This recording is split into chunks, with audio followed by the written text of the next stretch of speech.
sahabat semua, selamat bertemu kembali. Semoga kita semua dalam keadaan sehat walafiat dan tetap semangat untuk belajar. Kali ini kita akan membahas tentang motivasi belajar. Motivasi dan belajar adalah dua hal yang saling kaitan. Motivasi merupakan kegiatan yang memberikan dorongan kepada seseorang atau diri sendiri untuk mengambil suatu tindakan yang dikenal. Motivasi juga bisa dalam bentuk usaha yang dapat menyebabkan seseorang atau kelompok orang tertentu tergerak melakukan sesuatu karena ingin mencapai tujuan yang dikehendakinya atau mendapat kepuasan dengan perbuatannya. Intinya, motivasi itu mempunyai peranan strategis dalam berbagai aktivitas individu termasuk dalam aktivitas belajarnya.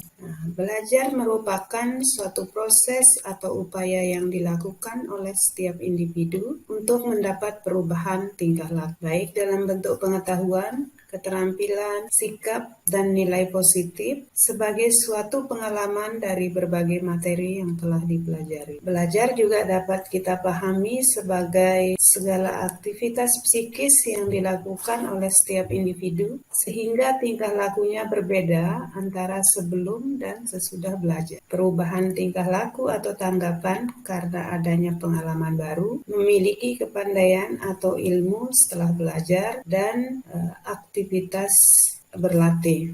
Dari dua pemahaman tadi, yaitu tentang motivasi dan belajar, maka secara ringkas dapat kita pahami bahwa motivasi belajar itu adalah dorongan menuju perubahan tingkah laku. Dorongan yang dimaksudkan di sini adalah dorongan mental yang menggerakkan dan mengarahkan perilaku manusia atau peserta didik ke dalam bentuk aktivitas nyata untuk memperoleh suatu perubahan tingkah laku sebagai hasil dari pengalaman peserta didik tersebut dalam berinteraksi dengan lingkungannya yang menyangkut kognitif, afektif, dan psikomotorik. Motivasi belajar juga dapat kita pahami sebagai hasrat yang timbul dalam diri peserta didik yang menyebabkan terjadinya kegiatan belajar. Motivasi belajar ini akan menjamin kelangsungan dari kegiatan belajar dan memberikan arah pada kegiatan belajar sehingga tujuan yang dikehendaki oleh subjek belajar itu dapat tercapai secara maksimal. Dari pemahaman tersebut dapat memahami bahwa ada 4 konsep inti dalam motivasi belajar. Yang pertama, motivasi belajar dapat ditingkatkan dengan penekanan terhadap tujuan belajar. Motivasi belajar juga dapat meningkat apabila pendidik senantiasa berusaha untuk membangkitkan minat belajar peserta didik dengan menggunakan berbagai macam strategi pengajaran. Kemudian, motivasi belajar juga dapat meningkat pada diri peserta didik apabila pendidik memberikan ganjaran. Dan yang terakhir, motivasi berprestasi sebagai kecenderungan umum untuk mengupayakan keberhasilan dan memilih kegiatan yang berorientasi pada keberhasilan dan kegagalan. Motivasi belajar sebagaimana layaknya motivasi secara dapat dipilah menjadi dua jenis, yaitu motivasi intrinsik dan motivasi ekstrinsik. Motivasi intrinsik adalah motivasi yang tercakup dalam situasi belajar yang bersumber dari kebutuhan dan tujuan peserta didik itu sendiri. Motivasi ini juga sering disebut sebagai motivasi murni atau motivasi yang sebenarnya yang timbul dari dalam diri peserta didik. Motivasi ini timbul tanpa pengaruh dari luar, merupakan motivasi yang hidup dalam diri peserta didik dan berguna dalam situasi belajar yang fungsional. Misalnya saja ketika seorang peserta didik belajar karena dia memang benar-benar ingin mendapatkan pengetahuan, nilai, atau keterampilan tertentu dan tidak karena tujuan yang lainnya. Dorongan yang menggerakkan itu bersumber dari kebutuhan. Kebutuhan untuk menjadi orang yang terdidik dan berpengetahuan. Jadi memang motivasi intrinsik itu muncul dari kesadaran diri sendiri dengan tujuan secara esensial dan bukan hanya sekedar simbol. Dalam proses belajar, motivasi intrinsik memiliki pengaruh yang relatif lebih lama dan sangat tidak tergantung pada motivasi dari luar atau motivasi ekstrinsik. Lantas apa sih motivasi ekstrinsik itu? Motivasi ekstrinsik merupakan motivasi yang disebabkan oleh faktor dari luar situasi belajar. Misalnya seperti perolehan angka ketika ulangan, kredit poin, ijazah, tingkatannya, hadiah yang diperoleh, pertentangan, persaingan, medali, atau apa. Kemudian motivasi ekstrinsik yang bersifat negatif, contohnya adanya ejekan, adanya punishment atau hukuman, kemudian adanya perlakuan yang sarkasme, dan lain sebagainya. Motivasi ekstrinsik tetap diperlukan di sekolah, sebab pembelajaran di sekolah tidak seluruhnya menarik minat peserta didik atau sesuai dengan kebutuhan peserta didik. Ada kemungkinan peserta didik belum menyadari pentingnya bahan pelajaran yang disampaikan oleh pendidik. Dalam keadaan ini, peserta didik yang bersangkutan perlu diberi motivasi agar dapat belajar secara maksimal. Pendidik berupaya membangkitkan motivasi belajar peserta didik sesuai dengan keadaan peserta didik itu sendiri, dan tidak ada rumus tertentu yang dapat digunakan oleh pendidik untuk setiap keadaan dalam rangka membangkitkan atau memberikan motivasi ekstrinsik kepada peserta didik. Pada dasarnya terdapat beberapa prinsip dasar yang perlu diketahui dalam menumbuhkan atau mengembangkan motivasi belajar pada peserta. Yang pertama adalah motivasi sebagai dasar penggerak yang mendorong aktivitas belajar. Seseorang melakukan aktivitas belajar tanpa motivasi belum menunjukkan aktivitas yang nyata ada yang mendorongnya. Motivasilah sebagai dasar penggeraknya yang mendorong seseorang atau peserta didik itu untuk belajar. Seseorang yang berminat untuk belajar belum sampai pada tataran motivasi jika belum menunjukkan aktivitas yang nyata. Minat merupakan kecenderungan psikologis yang menyenangi suatu objek, tapi belum sampai melakukan giat. Namun, minat adalah alat dari motivasi dalam belajar. Minat merupakan potensi psikologi yang dapat dimanfaatkan untuk menggali motivasi. Prinsip dasar yang kedua dan perlu menjadi perhatian adalah motivasi intrinsik lebih utama daripada motivasi ekstrinsik dalam belajar. Efek yang tidak diharapkan dari pemberian motivasi ekstrinsik adalah kecenderungan ketergantungan peserta didik terhadap segala sesuatu di luar dirinya sendiri. Selain kurang percaya diri, anak didik juga berpotensi memiliki mental pengharap dan mudah terpengaruh. Oleh karena itu, motivasi intrinsik jauh lebih utama daripada motivasi ekstrinsik dalam belajar. Kemudian yang ketiga adalah motivasi berupa pujian lebih baik daripada hukuman atau punishment. Setiap orang tentu sangat senang dihargai dan sangat tidak suka jika dihukum dalam bentuk apapun. Memuji orang lain berarti kita memberikan penghargaan atas prestasi kerja orang lain. Hal ini akan memberikan semangat kepada seseorang untuk lebih meningkatkan prestasi kerja. Tetapi pujian yang diucap itu tentu tidak boleh asal ucap, harus pada tempat dan kondisi yang tepat. Kekeliruan dalam memberikan pujian dapat bermakna atau dimaknai mengejek oleh orang lain. Berbeda dengan pujian, hukuman diberikan kepada seorang atau peserta didik dengan tujuan untuk memberhentikan perilaku negatif dari peserta didik tersebut. Frekuensi kesalahan diharapkan dapat lebih diminimalisir atau diperkecil setelah diberikan hukuman kepada peserta didik. Berikut adalah motivasi berhubungan erat dengan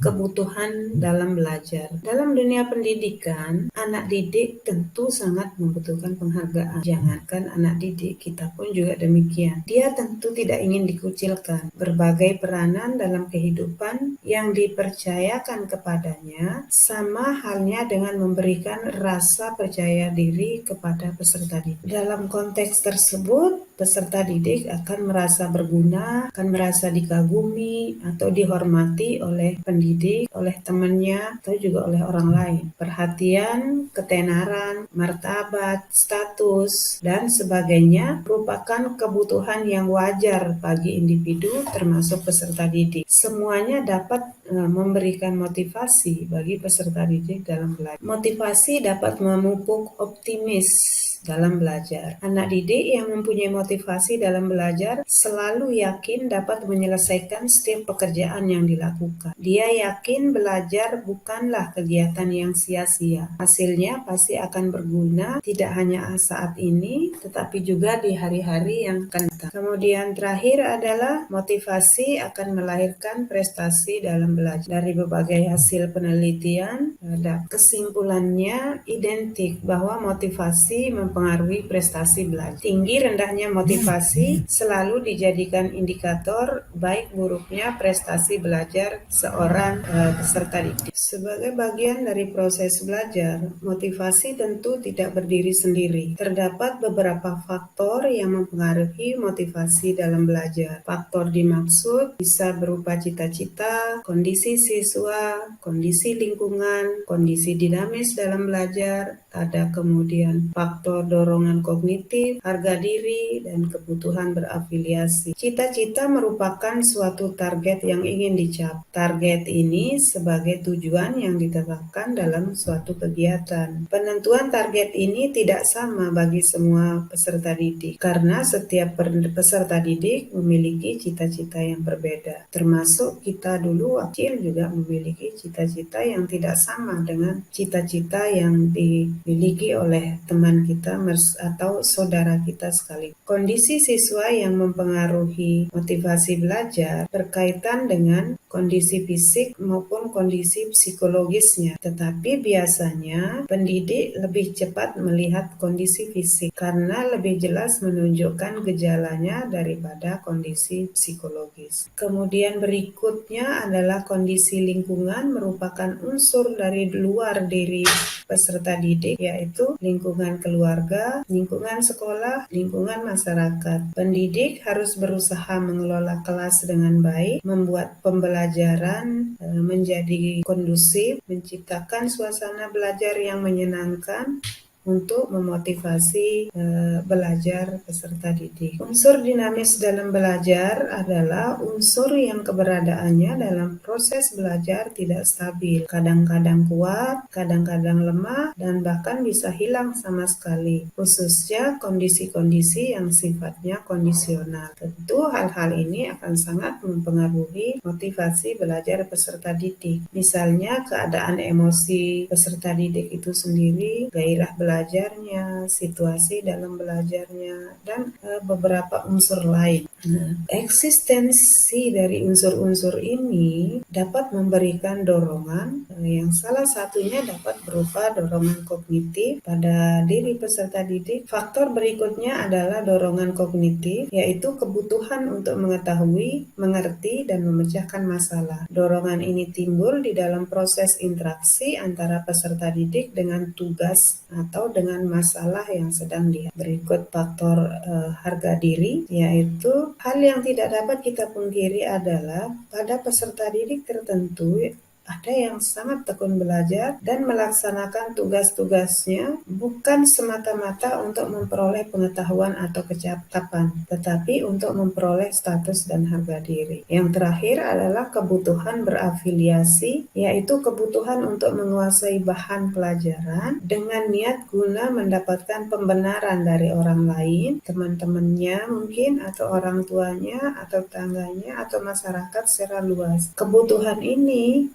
memiliki relasi yang kuat dan sulit dipisahkan dengan harga diri. Dalam kegiatan belajar mengajar, pasti kita temukan ada peserta didik yang malas dalam belajar. Sedikit pun tidak tergerak hatinya untuk mengikuti pelajaran dengan cara mendengarkan penjelasan guru atau mengerjakan tugas yang diberikan kepadanya. Sementara ada peserta didik lain yang aktif berpartisipasi dalam pembelajaran. Nah, disitulah kemudian fungsi motivasi dalam belajar akan sangat dibutuhkan. Fungsi tersebut dapat meliputi mendorong manusia atau peserta didik untuk berbuat. Pada awalnya, peserta didik kita tidak ada hasrat untuk belajar, tapi karena ada sesuatu yang ingin dia ketahui, ingin dia cari, maka muncullah minatnya untuk belajar. Nah, keinginan untuk mengetahui atau mencari sesuatu ini pada anak yang terindikasi kurang motivasi belajarnya, menjadi tugas pendidik untuk memunculkan rasa ingin tahunya. Sesuatu yang belum diketahui itu akhirnya akan mendorong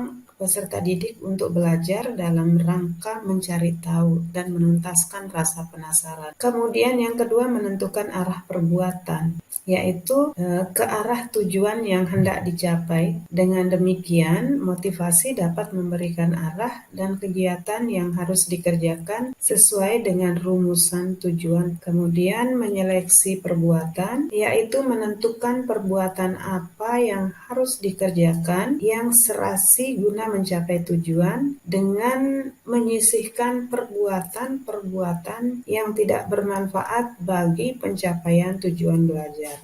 Kemudian menentukan penguatan belajar. Nah, dalam konteks ini motivasi dapat berperan sebagai penguatan belajar apabila seorang peserta didik yang sedang belajar dihadapkan pada suatu masalah yang menuntut pemecahan dan hanya dapat dipecahkan berkat bantuan hal-hal yang pernah dilalui sebelumnya. Kemudian memperjelas tujuan belajar. Peran motivasi dalam memperjelas tujuan belajar erat kaitannya dengan kemaknaan belajar. Peserta didik akan tertarik untuk belajar sesuatu jika yang dipelajarinya itu sedikitnya sudah dapat diketahui atau dinikmati manfaatnya oleh peserta. Kemudian yang terakhir adalah ketekunan belajar. Seorang anak yang telah termotivasi untuk belajar sesuatu, tentu ia akan berusaha mempelajari dengan baik dan tekun dengan harapan memperoleh hasil yang lebih baik lagi dalam hal tersebut.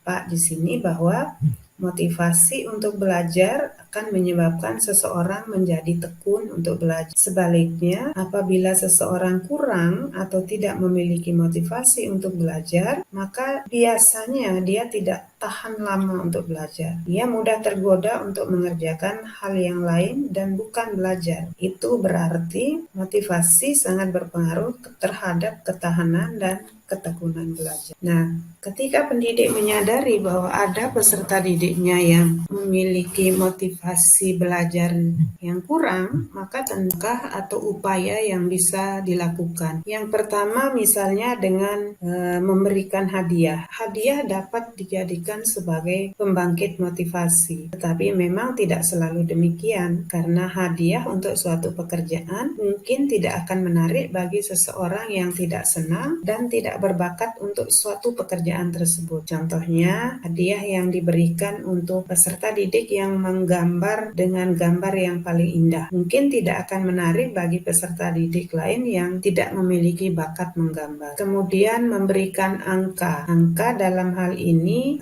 kita maknai sebagai nilai dari kegiatan belajar. Banyak peserta didik kita yang belajar justru tujuan utamanya untuk mencapai angka atau nilai yang baik, sehingga biasanya yang dikejar oleh peserta didik adalah nilai ulangan dan nilai raportnya menjadi baik. Kemudian berikutnya adalah kompetisi. Saingan atau kompetisi dapat digunakan sebagai alat untuk menumbuhkan motivasi guna mendorong aktivitas belajar peserta didik. Persaingan, baik persaingan dalam bentuk individual maupun persaingan kelompok, dapat meningkatkan prestasi belajar peserta didik. Memang unsur persaingan ini banyak dimanfaatkan di dalam dunia industri atau perdagangan atau di bidang lain, tetapi juga sangat baik digunakan untuk meningkatkan kegiatan belajar siswa asalkan dilakukan dengan cara-cara yang edukatif. Kemudian ada yang berikutnya adalah ego involvement, menumbuhkan kesadaran kepada peserta didik agar merasakan pentingnya tugas dan menerimanya sebagai tantangan, sehingga bekerja keras dengan mempertaruhkan harga diri. Dan itu dianggap sebagai salah satu bentuk motivasi yang cukup penting, karena seseorang akan berusaha dengan segenap tenaga untuk mencapai prestasi yang baik dengan menjaga harga diri. Kemudian memberikan ulangan. Pada kasus-kasus tertentu, banyak peserta didik yang bangga mengetahui hasil ulangan, hasil pekerjaan. Apalagi kalau nilai yang diperoleh atau hasil yang diperoleh dari ulangannya itu menunjukkan adanya kemajuan, sehingga akan mendorong siswa untuk lebih giat belajar. Semakin mereka mengetahui bahwa grafik hasil belajarnya meningkat, maka cenderung ada motivasi pada diri siswa untuk terus belajar dengan suatu harapan hasilnya terus meningkat. Akan tetapi hal itu juga tidak berlaku selamanya, karena pada beberapa kasus juga ada peserta didik yang begitu tahu bahwa hasil ulangannya tidak memenuhi harapan, hasil pekerjaannya rendah, kemudian grafiknya menunjukkan ada tren menurun, justru dia akan semakin semangat untuk belajar, jiwa kompetisinya semakin tumbuh. Kemudian berikut adalah memberikan pujian. Ketika peserta didik kita sukses atau berhasil menyelesaikan tugas dengan baik, sangat perlu untuk diberikan pujian. Pujian ini adalah salah satu bentuk reinforcement yang positif dan sekaligus merupakan motivasi yang baik. Tetapi tentu saja, dan saya yakin bahwa Bapak Ibu pendidik tidak akan memberikan pujian hanya kepada peserta didik tertentu, karena sejatinya setiap individu atau setiap peserta didik memiliki karakter yang berbeda, otomatis dia juga memiliki kelebihan dan kekurangan tersendiri. Jadi setiap orang memiliki kelebihan, dan itu sudah cukup menjadi alasan bagi pendidik untuk memberikan pujian kepada seluruh peserta.